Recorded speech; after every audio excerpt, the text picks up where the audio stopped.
अंतर्राष्ट्रीय खबरों का रुख कर लेते हैं। गाजा में इस वक्त भयानक युद्ध छिड़ा हुआ है। इजरायल की सेना ने गाजा में एक बड़े हवाई हमले में हमास के सैन्य प्रमुख और 7 अक्टूबर के मास्टरमाइंड मोहम्मद दाइफ को निशाना बनाया है।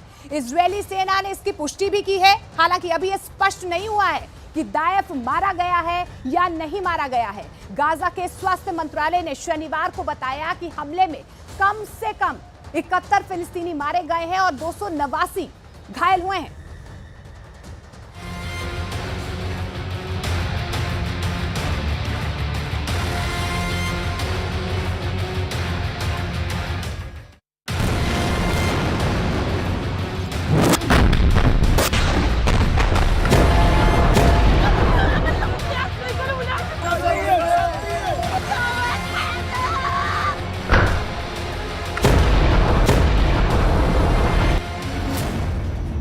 पूर्वी गाजा, पश्चिमी गाजा, उत्तरी गाजा, दक्षिणी गाजा।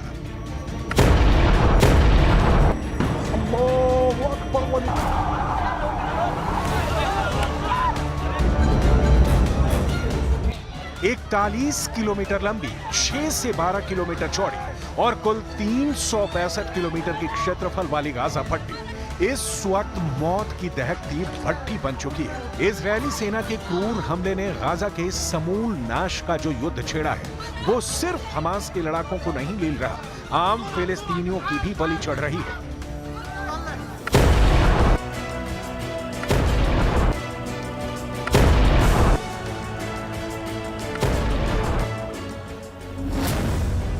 इजरायल डिफेंस फोर्स के ताजा हमले में 70 लोगों की मौत, 100 से ज्यादा लोग बुरी तरह जख्मी, 50 से ज्यादा लोग लापता हो गए। ये जबालिया रिफ्यूजी कैंप की तस्वीरें हैं। मलबा बने मकानों की ऐसी भयावह तस्वीरें आपने भी बहुत कम देखी होंगी।